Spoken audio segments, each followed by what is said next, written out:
오늘 시간에는 이스라엘의 흩어진 자를 모으시는 날, 이 제목으로 하나님의 말씀을 살펴보도록 하겠습니다. 하나님께서 흩어진 백성들을 모아 들이시는 날이 있습니다. 그래서 그 모으시는 날에 바로 백성의 상처를 싸매 주시게 되고 그들의 맞은 자리를 고쳐 주시게 됩니다. 그래서 이 시간에 이스라엘의 흩어진 자를 모으시는 날이라는 제목으로 하나님의 말씀을 살펴보도록 하겠습니다.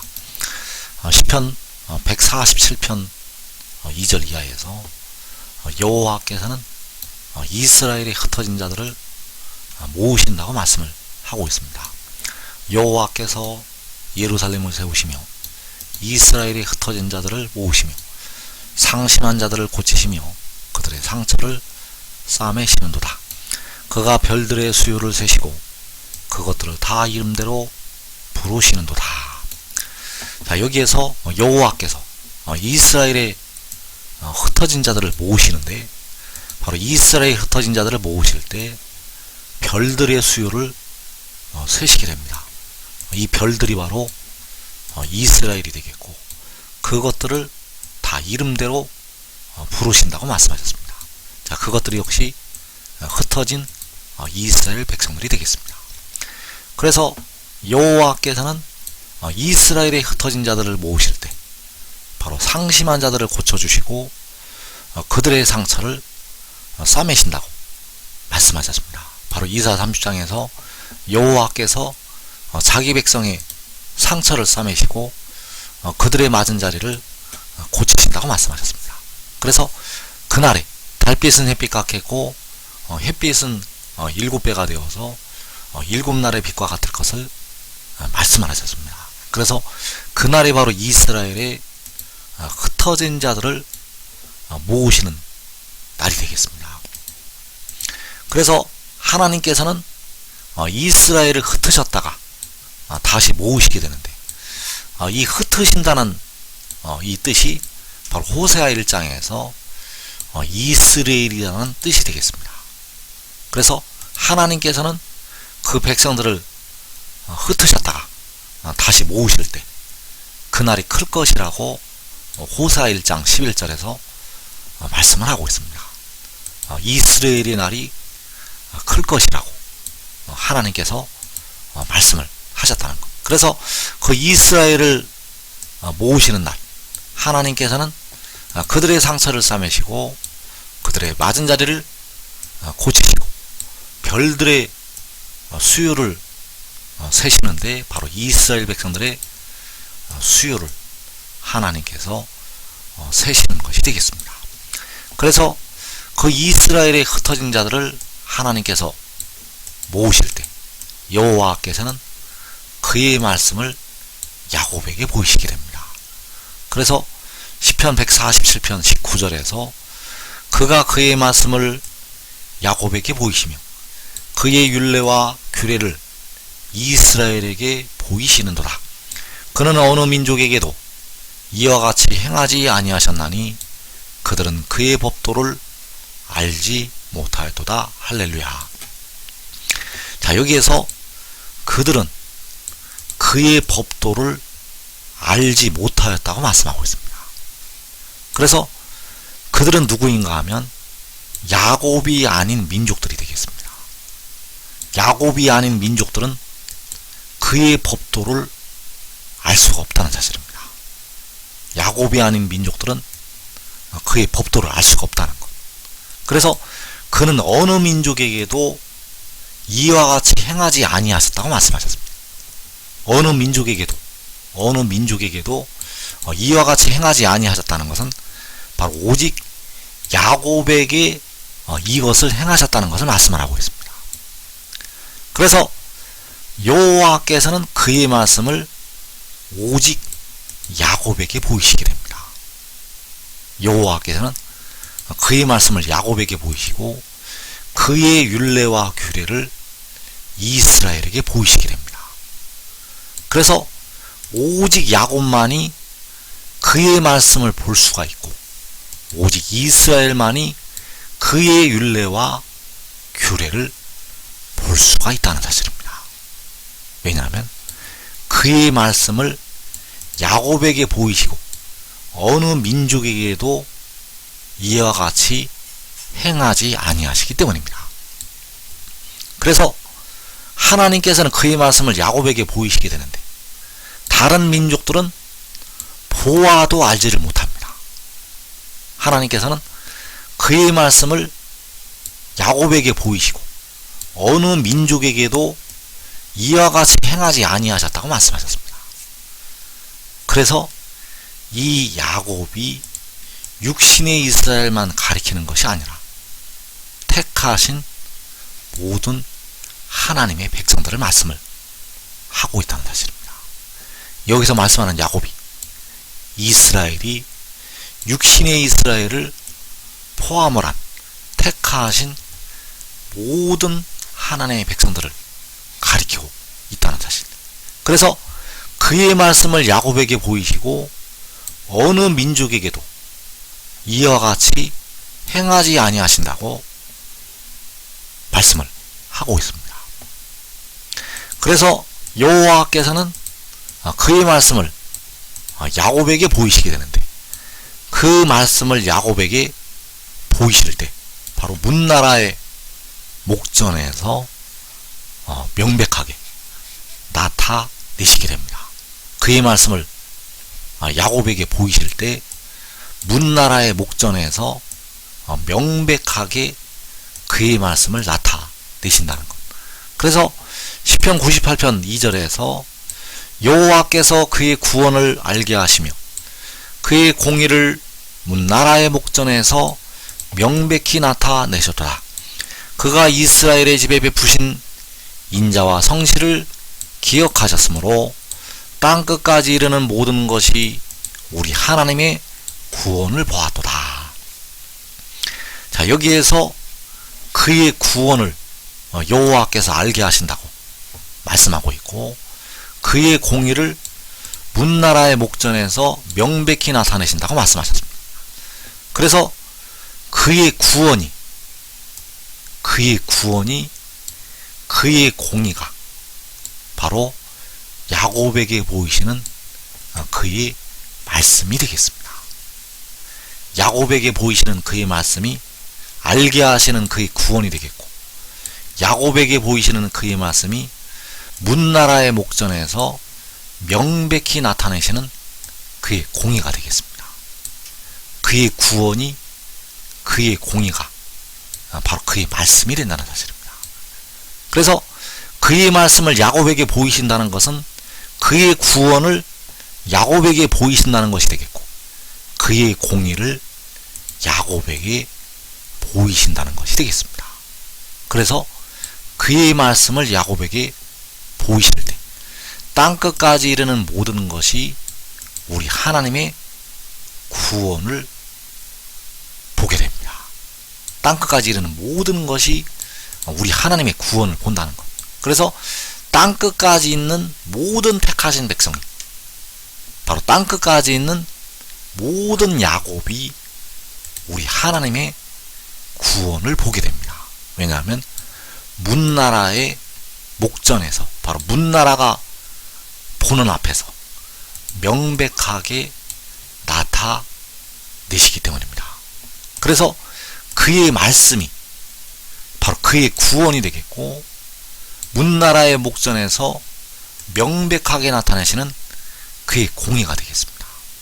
그의 말씀 바로 야곱에게 그의 말씀을 그가 보이신다고 말씀을 하고 있고 그의 말씀이 그의 구원이고 그의 공의가 된다는 사실입니다. 그래서 여호와께서는 그의 구원을 알게 하시고 그의 공의를 문나라의 목전에서 명백하게 나타내시게 되는데 이 일이 바로 마지막 날에 이루어지게 됩니다.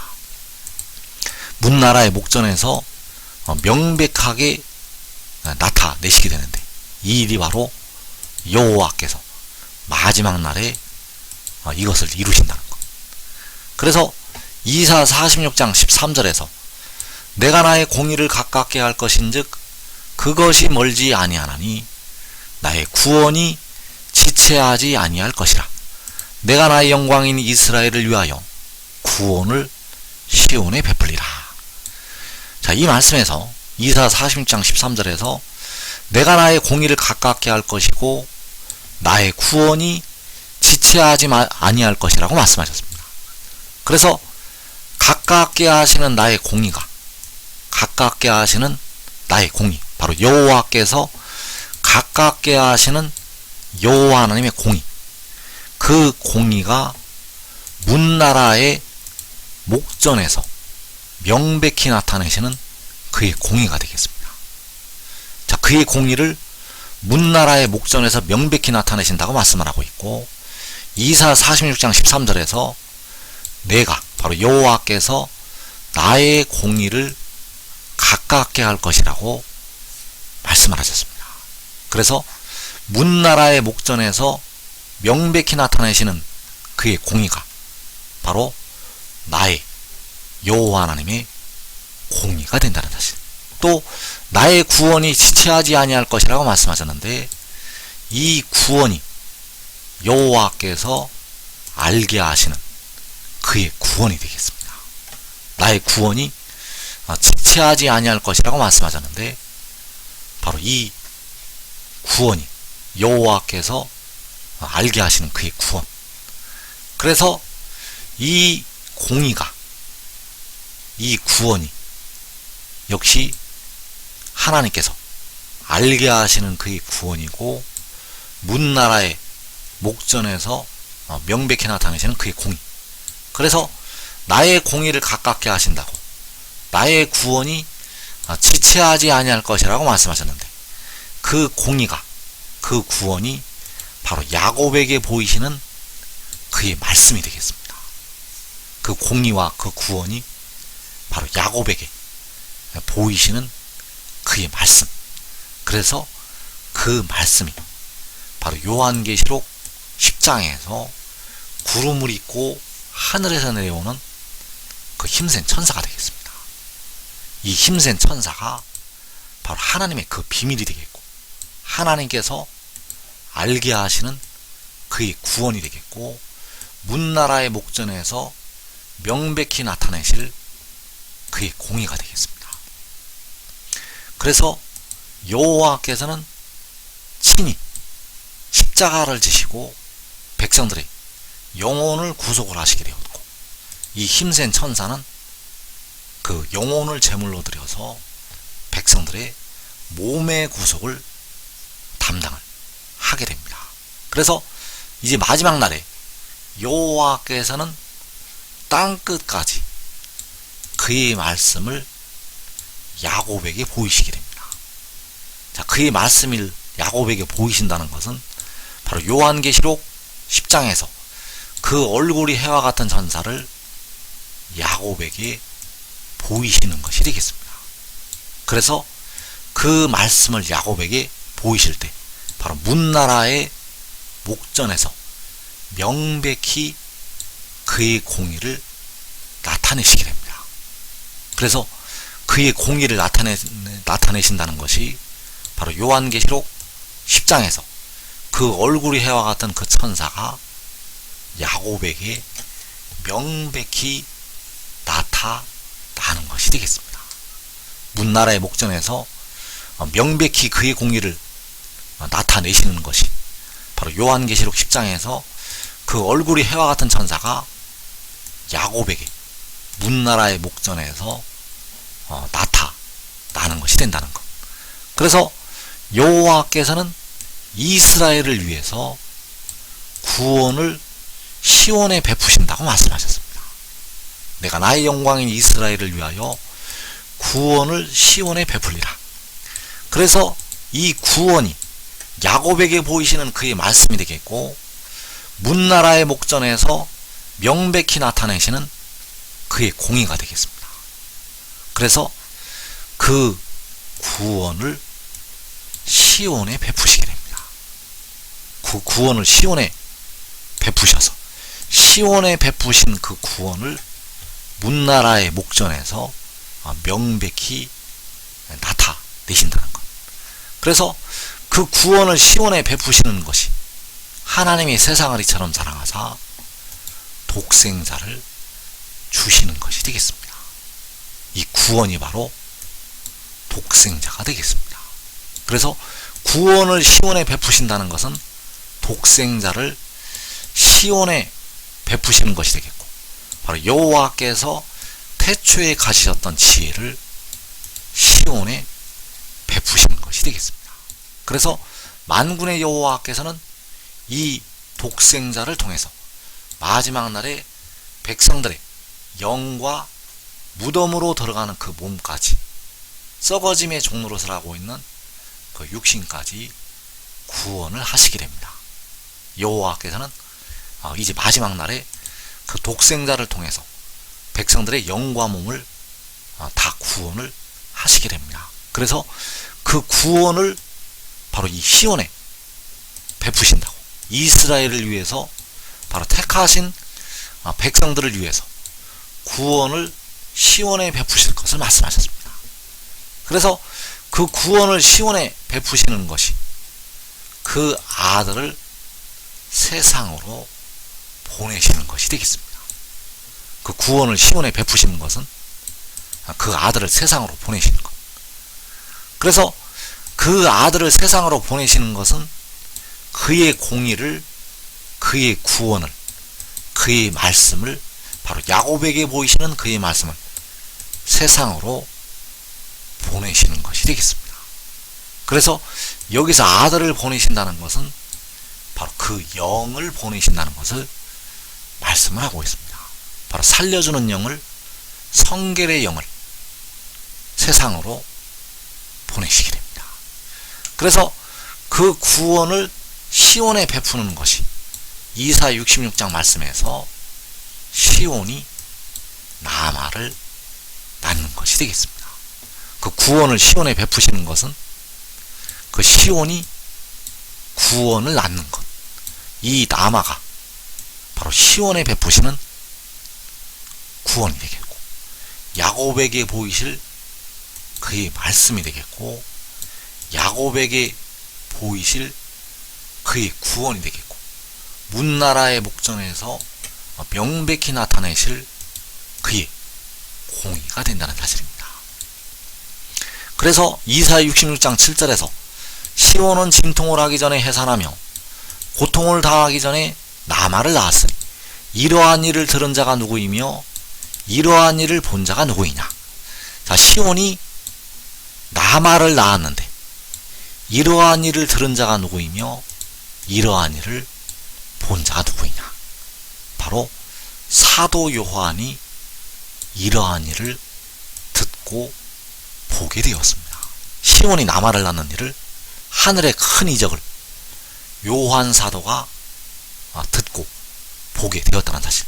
그래서 시온이 나마를 낳는 것이 요한계시록 12장에서 여자가 아들을 낳는 것이 되겠습니다. 시온이 나마를 낳는 것은 계시록 12장에서 여자가 아들을 낳는 것. 그래서 계시록 12장 1절에서 하늘에 큰 이적이 보이니 해를 옷 입은 한 여자가 있는데, 이 한 여자가 아이를 배워서 해산하게 됩니다. 이 한 여자가 아이를 배워서 해산하게 되는데 그 여자가 아들을 낳는다고 말씀하셨습니다. 그래서 이 한 여자가 바로 이 시온이 되겠고, 그 한 여자가 낳은 아들이 바로 시온이 나마를 낳았다고 할 때 그 나마가 된다는 사실. 그래서 이 나마가 시온에 베푸시는 구원이 되겠고, 이 나마가 시온에 베푸시는 그의 말씀이 되겠습니다. 바로 야곱에게 보이시는 그의 말씀이 되겠고, 이 나마가 문나라의 목전에서 명백히 나타내실 그의 공의가 된다는 사실입니다. 그래서 이 나마가 바로 요한계시록 10장에서 구름을 입고 하늘에서 내려오는 그 얼굴이 해와 같은 그 천사가 되겠고, 그가 바로 여호와께서 태초에 가지셨던 지혜가 되겠습니다.